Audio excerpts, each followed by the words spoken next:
Friends, good evening. कैसे हैं आप सब? आशा करती हूँ आप सब ठीक ठाक होंगे और जहाँ भी होंगे आप एग्जाम की तैयारी में लगे होंगे। तो आज हम लेकर आ गए हैं ज्योग्राफी ऑनर्स पेपर 6 का VBI क्वेश्चन, जो कि एग्जाम की दृष्टि से काफ़ी इंपॉर्टेंट है। और ये क्वेश्चन है 2022 टू 25 वालों के लिए, ठीक है। तो अगर आप एग्ज़ाम 2022 और 25 में के सेशन में देने वाले हैं या फिर 2025 के ईयर में देने वाले हैं, तो आपके लिए ये वीडियो काफ़ी ही इंपॉर्टेंट होने वाला है। और साथ में हमारा पेड बैच बिक रहा है मात्र 249 रुपया में। आप देकर सारे क्वेश्चन आंसर VBI जितने भी क्वेश्चन आंसर हैं उसको प्राप्त कर सकते हैं। उसमें आपको वीडियो भी मिल जाएगा, PDF भी मिल जाएगा और टेस्ट वगैरह सब चीज़ उपलब्ध है, ठीक है। मात्र 249 रुपया में। यूट्यूब पे आपको कहीं भी नहीं मिलेगा, या फिर मतलब आप क्लास भी करते होंगे तो कहीं भी नहीं मिलेगा। मात्र 249 रुपया में आपको BA का ग्रेजुएशन का संपूर्ण तैयारी, ठीक है।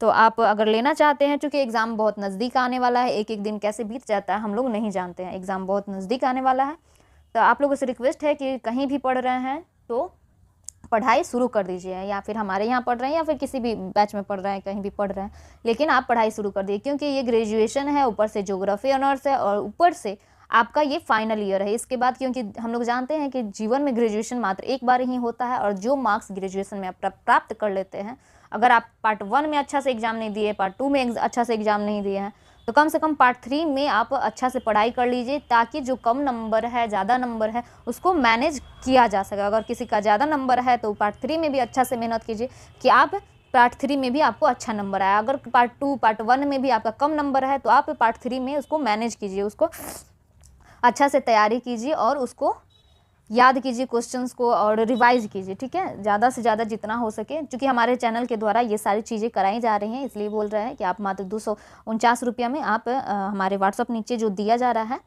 व्हाट्सअप नंबर, उस पर मैसेज करके आप हमसे क्लास ले सकते हैं। चूँकि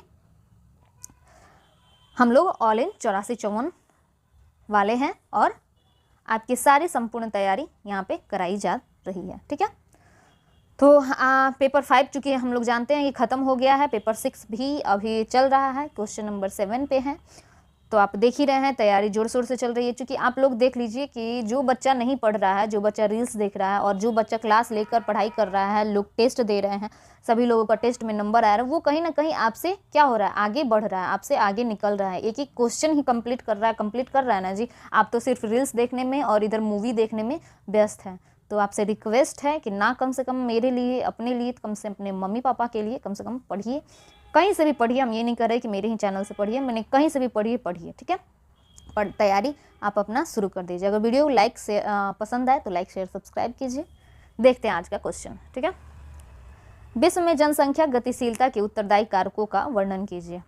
जनसंख्या, या फिर क्वेश्चन ऐसे घुमा सकता है कि जनसंख्या वितरण एवं घनत्व को प्रभावित करने वाले कारक का वर्णन कीजिए। देखिए, कहने का अर्थ है क्वेश्चन, देखिए एग्ज़ाम में जाने से पहले, एग्ज़ाम हम तभी पास करते हैं जब हमको क्वेश्चन समझ में आए, तभी हम आंसर दे पाते हैं किसी भी चीज़ का, है कि नहीं। तो इसमें बोल रहा है कि विश्व में जनसंख्या गतिशीलता के उत्तरदायी कारण, यानी कि जनसंख्या जो विश्व में बढ़ रही है उसका क्या क्या कारण है, उसका कौन से कारक है जिसकी वजह से जनसंख्या क्या हो रहा है, बढ़ रहा है, दिन दुगनी रात चौगुनी बढ़ रहा है। या फिर क्वेश्चन आपको एग्जाम में ऐसे भी घुमा सकता है कि जनसंख्या वितरण एवं घनत्व को प्रभावित करने वाले कारक का वर्णन कीजिए। तो चूंकि आप ऑल इन 84-54 से पढ़ रहे हैं, इसीलिए आपको घबराने की जरूरत नहीं है। आपको क्वेश्चन जिस टाइप से भी घुमा के दे, आपको घूमना बिल्कुल नहीं है, ठीक है। हर क्वेश्चन को आपको फोड़ के आना है। चलिए देखते हैं आंसर की तरफ। जनसंख्या गतिशीलता व्यवस्थित वितरण के एक वैज्ञानिक शाखा है। जनसंख्या समाज की महत्वपूर्ण इकाई है। समाज एवं व्यक्तिगत दोनों दृष्टिकोण से इसका ज्ञान उपयोगी है। जनसंख्या के महत्व एवं समस्याओं के प्रति विश्व का ध्यान प्राचीन काल से ही मनुष्य के मस्तिष्क में हो रहा है, लेकिन लोगों ने गंभीरता से विचार करना तब शुरू किया जब 1978 ईस्वी में प्रोफेसर रॉबर्ट माल्थस ने जनसंख्या समस्या के एक बृहद दृष्टिकोण से देखा। यानी कि एक प्रोफेसर है जिनका नाम है प्रोफेसर रॉबर्ट माल्थस, ठीक है। अगर आपसे रिक्वेस्ट है, अगर आप कॉपी पेन लेकर नहीं बैठे हैं तो आपसे रिक्वेस्ट है कि प्लीज़ आप कॉपी पेन लेकर बैठिए, ताकि जो जो हम बता रहे हैं आप उसको लिखते जाइए। इससे क्या होगा, आप कितने दिन से तो लिखे नहीं होंगे, कॉपी कलम छुए नहीं होंगे, तो आपके हाथ का जंग भी आपका साफ होगा, ठीक है। कितने बच्चों को तो लिखना भी अभी लगता होगा कि क्या हो गया, है ना। तो बहुत दिन लिखे हुए हो जाता है, तो ऐसे भी होता है। और हम जानते हैं कि आप लोग ग्रेजुएशन में हैं, तो इस ग्रेजुएशन का बच्चा कितना पढ़ाई कर रहा है, ठीक है। चलिए तो ये प्रोफेसर रॉबर्ट माल्थस हैं जिन्होंने जनसंख्या में जब वृद्धि हो रही थी उन्होंने सारे विश्व का क्या किया, उनकी ओर ध्यान आकर्षित किया कि देखिए जनसंख्या इतना बढ़ रहा है, इतना बढ़ रहा है, जिसकी वजह से दिन दुनी रात चौगुनी बढ़ रही है, जिसकी वजह से क्या हो रहा है, हमारे संसाधन पे क्या पड़ रहा है, बुरा प्रभाव पड़ रहा है। ठीक है, संसाधन तो एक सीमित मात्रा में और हम लोग क्या, जनसंख्या तो बढ़ते जा रहा है दिन दुनी रात चौगुनी, तो इससे क्या हो रहा है, हम लोगों का संसाधन जो है धीरे धीरे क्या हो रहा है, ख़त्म हो रहा है, धीरे धीरे डाउन होते जा रहा है। इसकी वजह से इन्होंने उस पर लोगों का ध्यान आकर्षित किया और उन्होंने एक बड़ा दृष्टिकोण, बड़ी समस्या के रूप में देखा। ठीक है, आज भी जनसंख्या हमारे लिए काफ़ी बड़ी चुनौती है, क्योंकि हम लोग देखते हैं कि समान संसाधन कम होता है और उसको पाने की चाह रखने वाले बहुत ज़्यादा लोग होते हैं। तो आप बताइए कि किसको किसको कितना कितना मिलेगा कि सभी को मिल जाएगा। मान लीजिए आप नौकरी के लिए ही तलाश करते हैं, तो नौकरी रहती है 5 गो और वैकेंसी की चाह रखने वाले, यानी कि नौकरी की चाह रखने वाले हो जाते हैं 5 लाख। अब सोचिए उसमें भी कितने लोगों को मिलेगा, 5 लाख लोगों में से कितने लोगों को मिलेगा। तो ये क्या है, एक तरह से क्या है, जनसंख्या का एक मार ही कहलाएगा ये, कि हाँ लोगों को आपूर्ति नहीं हो पा रही है, लोग अपना जीवन यापन के लिए रोजगार वाणिज्य व्यापार नहीं कर पा रहे हैं, नौकरी नहीं पा रहे हैं, है ना। तो इन्होंने एक बृहद दृष्टिकोण से देखा और इसकी गंभीरता के प्रति दुनिया को क्या किया, सूचित किया, है ना। जनसंख्या गतिशीलता की आबादी में उन सभी विजेताओं का अध्ययन, विशेषताओं होगा यहाँ पे, विशेषताओं का अध्ययन शामिल है जो एक ही प्रजाति के व्यक्तियों के समूह का अनुभव करते हैं, यानी कि एक ही प्रजाति के व्यक्ति जो समूह है वो लोग क्या अनुभव करते हैं, है ना। जनसंख्या के वितरण एवं घनत्व को प्रभावित करने वाले कारक। अब जनसंख्या के वितरण और घनत्व को कौन कौन से कारक है जो कि प्रभावित करते हैं, ये हम लोग देखते हैं। प्राकृतिक कारक, प्राकृतिक कारक होता है फिजिकल फैक्टर्स। जनसंख्या वितरण तथा घनत्व को प्रभावित करने वाले प्राकृतिक कारकों में जलवायु, भूविन्यास, मिट्टी और खनिज, जलापूर्ति, जलाशय, प्राकृतिक वनस्पति तथा जीव जंतु प्रमुख है। यानी कि प्राकृतिक कारक का मतलब हो गया फिजिकल फैक्टर्स, और ये चीज़ें जो हैं वो प्रकृति अपने आप में समेटे हुए हैं, और ये लोग क्या करते हैं, ये सारी चीज़ें, जनसंख्या हो गया, भूविन्यास हो गया, मिट्टी हो गया, खनिज लवण हो गया, है ना, खनिज पदार्थ हो गया, जल हो गया, ये प्राकृतिक वनस्पति हो गया, जीव जंतु हो गया, ये क्या करते हैं, जनसंख्या की वितरण को क्या करते हैं, बृहद रूप से प्रभावित करते हैं, है ना। चलिए अगला देखते हैं, इसमें आता है पहला जलवायु। अब जलवायु कैसे जनसंख्या वितरण को प्रभावित करता है, इसको हम लोग देखते हैं। मनुष्य के स्वास्थ्य, निवास तथा क्रियाओं को प्रभावित करने वाले प्रमुख कारकों में से जलवायु सबसे ऊपर है। तापमान, आर्द्रता एवं वर्षा, प्रचलित पवनें आदि जलवायु के प्रमुख घटक हैं जो मानव की क्रियाकलापों या क्रियाशीलता को प्रभावित करते हैं। स्वास्थ्यवर्धक जलवायु मानव को अपनी ओर आकर्षित करती है, इसलिए संसार की सर्वाधिक जनसंख्या का संकेंद्र भी मानसून एशिया देशों जैसे चीन, Japan, Vietnam, Korea, Bharat, Pakistan, Bangladesh आदि में पाया जाता है। अब पिछला पैराग्राफ हम लोग समझ लेते हैं कि क्या कह रहा है। देखिए, कहने का अर्थ है कि जलवायु जो है, मौसम, मान लीजिए एक क्लाइमेट जिसको हम लोग इंग्लिश में बोलते हैं। आपसे ये भी कहा जा रहा है कि आप जब भी क्वेश्चन का आंसर दीजिए तो जहाँ तक हो सके इंग्लिश वर्ड का भी यूज कीजिए। जैसे जलवायु यहाँ पे दिया हुआ है ना, चूँकि आप ज्योग्राफी के स्टूडेंट हो और जो BA में भी चले गए हो, ग्रेजुएशन के स्टूडेंट हो, तो इसलिए आप हिंदी के साथ साथ इंग्लिश को भी जहाँ तक जानते हो, कुछ बच्चे जानते हैं, कुछ बच्चे नहीं जानते, तो जैसे कोस्ट में दिया हुआ है वैसे इंग्लिश का भी प्रयोग करें। इससे ये होगा कि एग्जामिनर के ऊपर अच्छा इम्पैक्ट पड़ेगा, लगेगा कि हाँ बच्चा पढ़ा लिखा है। नहीं तो ग्रेजुएशन के एग्ज़ाम में आपको पता है कितना बच्चा पढ़ के जाता है ना, तो आपको वैसे नहीं करना है, ठीक है। देखिए जलवायु क्या करता है, जलवायु अगर मौसम सही रहेगा, जलवायु कहीं की भी अच्छा रहेगी तो क्या होगा, लोगों को वहाँ पे रहने में आसानी होगी। वहाँ पे जलवायु अच्छा होगा, वर्षा होगा, क्या होता है, तापमान अच्छा होगा। अब आप तापमान चले जाइए नीचे अंडमान निकोबार में, ठीक है, सॉरी अंडमान निकोबार बोल रहे हैं, अटलांटिक महासागर में, अटलांटिक वृत्त पे चले जाइए, ध्रुव पे चले जाइए, उत्तरी मान लीजिए हमारे पृथ्वी है, तो इधर क्या है, इधर सब बर्फ़ है और इधर सब बर्फ़ है, तो इधर क्या जनसंख्या मिलेगा? क्यों नहीं मिलेगा? क्योंकि यहाँ पे क्या है, बर्फ़ ही बर्फ़ है, और जब बर्फ़ है तो यहाँ पे रहने की, मनुष्य के रहने योग्य वातावरण ही उपलब्ध नहीं होगा। यहाँ पे जाएगा आदमी मर जाएगा, ठीक है। तो इसीलिए यहाँ पे रहने योग्य नहीं है। तो क्या होता है, ये जलवायु है, तो जलवायु क्या हुआ है, एक तरह से प्रभावित किया लोगों को। इधर जनसंख्या है ही नहीं, लोग रहता ही नहीं है, इधर भी नहीं रहता, इधर भी नहीं रहता, ठीक है। तो इस तरह क्या होता है, जलवायु और जो क्लाइमेट है हमारा, लोगों को प्रभावित करता है कि कैसी है जलवायु, अच्छा होना चाहिए, यानी मनुष्य को रहने योग्य होना चाहिए, है ना, ठीक है। इसलिए संसार की सर्वाधिक जनसंख्या, यानी कि सर्वाधिक जनसंख्या जो है हम लोग जानते हैं चीन में है, जापान में है, वियतनाम में है, कोरिया में है, अपने भारत में है ना, पाकिस्तान में है, बांग्लादेश में है ना, ये सब चीज़ों में पाए जाते हैं। इन देशों में इसलिए जनसंख्या पाए जाते हैं क्योंकि यहाँ की जलवायु जो है वो काफ़ी अच्छी है। यहाँ पे गर्मी भी पड़ता है, सर्दी भी पड़ता है, बरसात भी होता है, सब चीज़ होता है, और ना ज़्यादा गर्मी पड़ता है, ना ज़्यादा सर्दी पड़ता है, और ना ही ज़्यादा बरसात होता है। अब सोचिए कि सालों भर अगर भारत में ही मान लीजिए कि सालों भर बारिश ही हो तो वहाँ पे कोई रह सकता है? नहीं रह सकता है। अगर मान लीजिए कि सालों भर आपको बर्फ़ ही पड़े, तो ठंडा ही पड़े, तो वहाँ पे कोई रह सकता है? नहीं रह सकता है। अब कोई मान लीजिए कि सालों भर आपको खूब ज़्यादा गर्मी पड़े, तो वहाँ पे भी लोग क्या होंगे? नहीं रह पाएंगे। तो इस तरह से क्या होता है, जलवायु हमारे जनसंख्या के वितरण को प्रभावित करती है।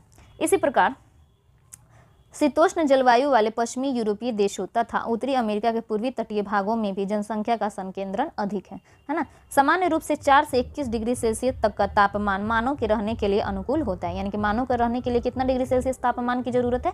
4 से 21 डिग्री सेल्सियस। उससे ज़्यादा होगा तो भी उससे 4 डिग्री सेल्सियस से कम होगा तो भी मनुष्य को रहने में दिक्कत होगा। 21 से ज़्यादा होगा तब भी हम लोग देखते हैं गर्मी में अकबका जाते हैं, तबीयत खराब हो जाता है, लू लग जाता है ना।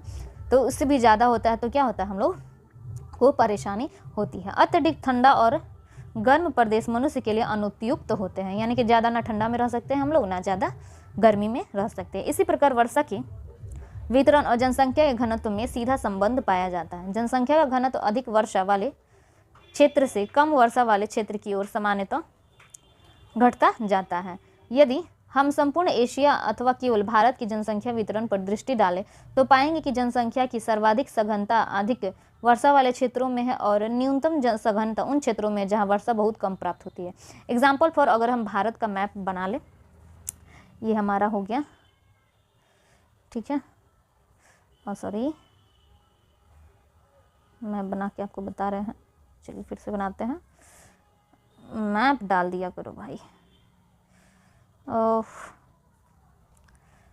मान लीजिए इस पे तो बन नहीं रहा है, ये हमारा भारत हो गया, ये छोटा पड़ जा रहा है। मान लीजिए यहाँ पे भारत हो गया, तो इधर क्या है, जनसंख्या हमारा क्या है, कम है। इधर लद्दाख वगैरह में आप जाइएगा तो क्या होता है, जनसंख्या कम होता है।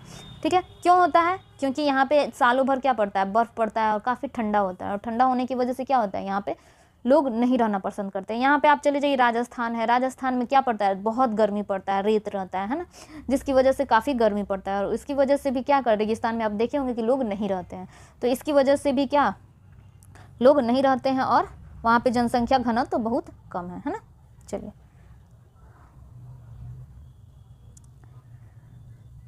ये हो गया था, है ना। स्थलाकृति, अब स्थलाकृति यानी कि टोपोग्राफी, ये कैसे प्रभावित करती है इसको देखते हैं। किसी भी देश, प्रदेश या क्षेत्र में जनसंख्या के वितरण और घनत्व पर वहाँ की स्थलाकृति का भी महत्वपूर्ण प्रभाव देखने को मिलता है। यदि हम विश्व की जनसंख्या मानचित्र को देखेंगे तो पाएंगे कि सबसे अधिक जनसंख्या मैदानी भागों में रहती है, पठारू भागों में उससे कम और पहाड़ी भागों में सबसे कम पाई जाती है। मैदानी भागों में धरातल समतल होने के कारण कृषि के लिए पर्याप्त भूमि उपलब्ध होती है, और साथ ही वहाँ यातायात, सिंचाई, व्यापार आदि की सुविधाएं भी अधिक सुलभ होती है। यही कारण है कि विश्व के विभिन्न भागों में नदियों द्वारा निर्मित सतलज, गंगा, ब्रह्मपुत्र नदियों के मैदान, पाकिस्तान में सिंधु का मैदान इसके उत्कृष्ट उदाहरण है। अब कहने का अर्थ ये है कि देखिए, जनसंख्या वितरण का स्थलाकृति पर भी काफ़ी प्रभाव पड़ता है, क्योंकि यहाँ पे मान लीजिए पहाड़ पे है, तो पहाड़ पे देखते हैं हम लोग ज़्यादा लोग नहीं रहते हैं। पठार होता है तो पठार के भी आसपास लोग रहते हैं, लेकिन क्या होता है, ज़्यादा लोग नहीं रहते हैं। लेकिन जो मैदान होता है, मैदान बना होता है, नदी के किनारे होंगे, तो क्या होगा, वहाँ पे नदी है जिसकी वजह से आपको सिंचाई करने का साधन उपलब्ध हो जाएगा, खेती आप कर सकते हैं, मिट्टी उपजाऊ होगी, तो वहाँ पे जहाँ पे मनुष्य खाना बना सकता है, आराम से अपने खाने पीने के सामान, चीज़ों, वस्तुओं को उपजा सकता है, तो वहाँ पे क्या होंगे, जनसंख्या घनत्व तो ज़्यादा होंगे। लेकिन पहाड़ों पर क्या है, पहाड़ पे आप खेती कर सकते हैं, पत्थर पे आप खेती कर सकते हैं, नहीं कर सकते हैं। पठार पे भी ज़्यादा जनसंख्या नहीं रहती है, क्योंकि पठार भी कोई कोई होता है बहुत ऊँचा होता है ना, इसकी वजह से पठार पथरीली भी होती हैं। पठार में कुछ कुछ मिट्टी वगैरह हो जाता है, कोई कोई फसल हो जाता है, लेकिन ज़्यादा फसल आप जैसे हम लोगों के बिहार में होता है, गेहूँ, चावल वगैरह, ये सब चीज़ें नहीं होती है ना। तो इस तरह क्या होता है, जनसंख्या घनत्व को ये लोग भी प्रभावित करते हैं। इसके विपरीत पहाड़ी प्रदेश ऊंचे नीचे और अत्यधिक विषम होने के कारण खेती करने, बता भी दिए हैं, बस्ती बनाने, यातायात आदि की दृष्टि से अनुपयुक्त होते हैं। यही कारण है कि विश्व के सभी ऊंचे पर्वतीय प्रदेशों में प्रायः विरल जनसंख्या पाई जाती है। यानी कि पहले भी बता चुके हैं, अभी समझाया है कि पहाड़ों पर क्या होता है, यातायात का साधन नहीं होता, वहाँ पर खेती नहीं हो सकते हैं, है ना, घर नहीं बन सकता है, तो फिर कोई रहेगा कैसे, है ना। इसलिए वहाँ पे क्या होता है, जनसंख्या कम पाई जाती है। मिट्टी, अब मिट्टी कैसे प्रभावित करती है ये देखते हैं, है ना। किसी भी प्रदेश में उपजाऊ मिट्टी का होना मानव विकास को आकर्षित करता है। देखा जाए तो वास्तव में मानव सभ्यता का इतिहास मिट्टी का ही इतिहास है, क्योंकि व्यक्ति की शिक्षा का आरंभ उस मिट्टी से ही होता है जहाँ वह रहता है। मिट्टी वनस्पति का आधार है, क्योंकि सभी प्रकार के पेड़ पौधे मिट्टी में ही उगते बढ़ते हैं, अतः उनके विकास के लिए उपजाऊ व उपयोगी मिट्टी होना अनिवार्य है। मनुष्य सहित सभी प्रकार के शाकाहारी प्राणियों का भोजन अनाज तथा वनस्पति के रूप में मिट्टी से ही प्राप्त होते हैं। यानी कि हम लोग जानते हैं कि कृषि वगैरह जो भी हमारा खाने पीने का चीज़ है वो कहाँ से मिलता है, मिट्टी से। मिट्टी अगर उपजाऊ होगा तो वहाँ पे क्या होगा, जनसंख्या ऑटोमेटिक बढ़ते जाएगा, है ना। और मिट्टी उपजाऊ नहीं होगा तो वहाँ पे क्या होगा, जनसंख्या कम होगा। आप एग्जाम्पल फॉर मान सकते हैं, राजस्थान हो गया, वहाँ पे क्या है, जहाँ पे ज़्यादा बालू होंगे, रेत होंगे, ये सब होंगे, वहाँ पे मिट्टी में कुछ तो होगा नहीं, तो नहीं होगा तो वहाँ पे लोग क्यों रहने जाएगा, है ना। आप मान लीजिए लेह लद्दाख हो गया, वहाँ पे चारों तरफ बर्फ़ जमा रहता है, तो वहाँ पे भी तो खेती नहीं हो सकती। और जब खेती होगी नहीं तो फिर आदमी खाएगा क्या, और जब खाएगा नहीं तो फिर रहेगा क्यों, है ना। संसार के जिन भागों में मिट्टियाँ अधिक उपजाऊ होती है वहाँ जनसंख्या का जमाव अधिक पाया जाता है। यदि हम भारत का ही उदाहरण ले तो देखेंगे कि उर्वर जलोढ़ मिट्टी वाले उत्तरी मैदान में जनसंख्या अधिक सघन है। यानी कहने का अर्थ है कि हमारे भारत में ही जनसंख्या, आप देख रहे हैं कि जनसंख्या की दृष्टि से नंबर 1 स्थान पर पहुँच गई। तो क्यों पहुँच गई, यहाँ की मिट्टी काफ़ी जो है उर्वर है ना। जबकि दक्षिण पठार के आंतरिक भाग में कम उपजाऊ लाल पीलियम लैटराइट मिट्टी वाले क्षेत्रों में जनसंख्या काफ़ी विरल है। जैसे कि हम लोग मान गए उत्तर भारत हो गया, ये उत्तर भारत हो गया और ये दक्षिण भारत हो गया, है ना। तो इधर क्या होता है, इधर जो है जनसंख्या काफ़ी सघन है, यूँ भी यहाँ पे इधर जो है जनसंख्या काफ़ी कम है। क्यों कम है कि यहाँ पे क्या है, पठार है ज़्यादा, है ना। और यहाँ पे क्या है, यहाँ पे सारे पेटी में, इस पेटी में आपको गंगा का मैदान है, काफ़ी सिंचित एरिया है, लोग यहाँ पे काफ़ी खेती वगैरह करते हैं। तो इधर क्या है, जनसंख्या का घनत्व ज़्यादा होता है, और जबकि दक्षिण भारत में जनसंख्या का घनत्व काफ़ी कम होता है ना, क्योंकि यहाँ की मिट्टी जो है उपजाऊ नहीं है। खनिज पदार्थ, अब खनिज पदार्थ कैसे जनसंख्या के घनत्व को प्रभावित करते हैं ये देखते हैं। मिनरल्स, है ना। औद्योगिक क्रांति के पश्चात खनिज संसाधनों की उपलब्धि ने जनसंख्या वितरण को काफ़ी प्रभावित किया है। लोहा, तांबा, बॉक्साइट, जस्ता आदि महत्वपूर्ण औद्योगिक खनिज हैं, जिनके प्रयोग से अन्य उपयोगी वस्तुएं बनाई जाती हैं। सोना, चांदी, हीरा, प्लेटिनम आदि बहुमूल्य खनिज है जो उपयोगी मात्रा में विश्व के कुछ सीमित भागों में ही पाए जाते हैं। कोयला, पेट्रोलियम, यूरेनियम, थोरियम आदि शक्ति के प्रमुख साधन हैं, जिनके प्रयोग से आधुनिक कारखानों तथा परिवहन के साधन को संचालित किया जाता है। अब देखिए ये लोग कैसे जनसंख्या को प्रभावित करते हैं। अब देखिए, अब जैसे हो गया, मान लीजिए खनिज मिल गया, जैसे हम लोग के पड़ोसी राज्य को ही देख लीजिए, झारखंड को, ठीक है। तो वहाँ पे क्या मिलता है आपको, कोयला मिलता है, आराम से कोयला मिलता है, बहुत सारे उद्योग कारखाने हैं, यूरेनियम वगैरह मिलता है, ये सब चीज़ें मिलती हैं, है ना। तो वहाँ पे क्या है, कल कारखानों का भी निर्माण हुआ होगा। कल कारखानों का जब निर्माण हुआ तो लोग वहाँ पे क्या होंगे, आराम से आके रहते होंगे। यानी कि जो भी कल कारखाने में काम करते होंगे तो उनके परिवार कम से कम तो रहते होंगे ना, उनके परिवार रहते होंगे, उनके रिश्तेदार रहते होंगे, क्योंकि उसके आदमी जो लोग होते हैं या फिर गार्जियन होता है जो ऑफिस में काम करते हैं, उनके खदानों में काम करते हैं, चाहे जिस भी पोस्ट पे काम करें, तो वो लोग क्या करते हैं, आसपास ही क्या करते हैं, घर बनाकर रहते हैं। क्योंकि पैसा मिल रहा है तो चावल दाल खरीद ही लेंगे, है ना। नहीं खेती करेंगे तो कम से कम खरीद लेंगे, क्योंकि पैसा होना चाहिए, पैसा रहेगा तो पैसा उपलब्धता है, वहाँ पे रोजगार के साधन उपलब्ध है, तो मिट्टी अनुपजाऊ भी हो तो चलेगा, क्योंकि पैसा से आप चीज़ें खरीद सकते हैं, है ना। चलिए, जलाशय, वाटर बॉडीज। जल मनुष्य की एक जैविक आवश्यकता है, जिसके अभाव में मानव जीवन की कल्पना ही नहीं की जा सकती। अतः मानव का निवास वहीं हो सकता है जहां पानी पीने के लिए कोई जल स्रोत उपलब्ध हो। पीने के साथ ही घरेलू कार्यों, औद्योगिक कार्यों तथा सिंचाई कार्य के लिए भी जल की आवश्यकता होती है। जल पूर्ति की सुविधाओं वाले क्षेत्रों में जनसंख्या की सघनता पाई जाती है। प्राचीन काल में जब नदी यातायात के प्रमुख साधन थी, महत्वपूर्ण नगरों का विकास अधिकांशतः नदियों के किनारे हुआ था। कहने का अर्थ प्राचीन काल में जो था उस वक्त रोड नहीं था, हम लोगों की अभी जैसे रोड बन गया है वैसे पहले क्या था, रोड नहीं था। पहले लोग नाव बनाते थे और वो नदी के द्वारा ही, नदी के बहाव के द्वारा ही जहाँ भी जाना होता था अपना चले जाते थे। और जो बंदरगाह वगैरह होते हैं या फिर नदी के किनारे, आप अपने पटना शहर को ही देख लीजिए, तो ये क्या है, नदी के किनारे बसा हुआ है। कानपुर शहर को देख लीजिए, तो ये सब क्या है, शहर जितने भी बसे हुए हैं आज के ज़माने में, वो सब क्या थे, पहले लोग यूज़ करते थे यातायात के लिए, क्योंकि वहाँ पे नदी के किनारे हैं तो यातायात साधन के लिए काफ़ी उपयुक्त होता था, ठीक है। माल वगैरह पहुँचाने के लिए, चीज़ों की खरीद बिक्री के लिए, है ना। तो इसीलिए महत्वपूर्ण नगरों का विकास क्या हुआ था, अधिकांशतः नदियों के किनारे ही हुआ था। आधुनिक काल में विश्व व्यापार के दृष्टिकोण से समुद्री मार्गों का महत्व सर्वाधिक है। यही कारण है कि संसार के बड़े बड़े नगर समुद्र तटों पर स्थित है और महत्वपूर्ण समुद्र पत्तनों के रूप में विकसित हुए हैं। जैसे कि बंदरगाह वगैरह भी आजकल देखते हैं कि काफ़ी समुद्र किनारे होते हैं, उसके पास में जो शहर होते हैं काफ़ी बड़े हो जाते हैं, वहाँ पे इकोनॉमी काफ़ी डेवलप्ड हो जाती है ना। New York, new Orleans, San Francisco, Los Angeles, London, Tokyo, Shanghai, Singapore, Kolkata, Mumbai, Chennai आदि इसके उदाहरण हैं। आप लोग जानते हैं कि ये सब क्या है, सबसे बड़े शहर है और ये सब सारे शहर जो है ये समुद्र के किनारे ही बसे हुए हैं ना। तो इस तरह ये भी क्या करते हैं, जनसंख्या वितरण को प्रभावित करते हैं। स्थिति एवं अभिगम्यता यानी कि लोकेशन एंड एसेसिबिलिटी, ठीक है। इस प्रदेश की किसी प्रदेश की स्थिति और उसकी अभिगम्यता के में घनिष्ठ संबंध होता है। किसी भी प्रदेश में आवागमन की सुविधा जितनी अधिक होगी वह प्रदेश जनसंख्या का उतना ही अधिक आकर्षित करेगा। समतल मैदानी भाग रेल मार्ग, सड़क मार्ग, नहर आदि के लिए उपयुक्त होते हैं।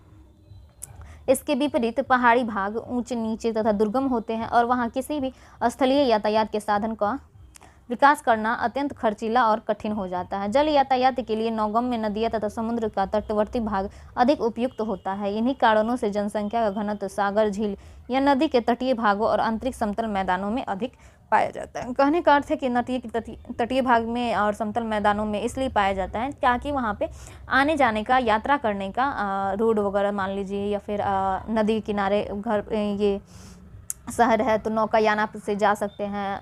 आपका गांव अगर शहर के किनारे है तो वो सड़क द्वारा जुड़ा हुआ है तो वहाँ पे भी आप परिवहन वगैरह सब आसानी से हो सकता है। तो वो भी क्या करते हैं, जनसंख्या घनत्व को प्रभावित करते हैं। यानी कि सुटेबल होना चाहिए आने जाने के लिए, है ना। जहाँ पे अब ऐसे जगह चले जाएं जहाँ पे आपको रोड ही ना हो तो आप कैसे जाइएगा, कैसे आइएगा, है ना। तो इस तरह से भी क्या करते हैं, स्थिति अभिगम्यता जनसंख्या वितरण पे प्रभाव डालते हैं। तो इसी के साथ आज का हमारा वीडियो होता है समाप्त। मिलते हैं अगले वीडियो में, तब तक देखते रहिए आप ऑल इन 8454। और वीडियो अगर पसंद आया तो लाइक शेयर सब्सक्राइब कीजिए। अगर हमारा क्लास लेना चाहते हैं तो नीचे दिए गए इस नंबर पे आप मैसेज कर सकते हैं और हमारे पेड बैच को आराम से खरीद सकते हैं। मात्र 249 रुपये में सारे पेपर कराए जाएंगे, उसमें GS पेपर भी फ्री में मिलेगा, है ना। Take care, bye. देखते रहिए ऑल इन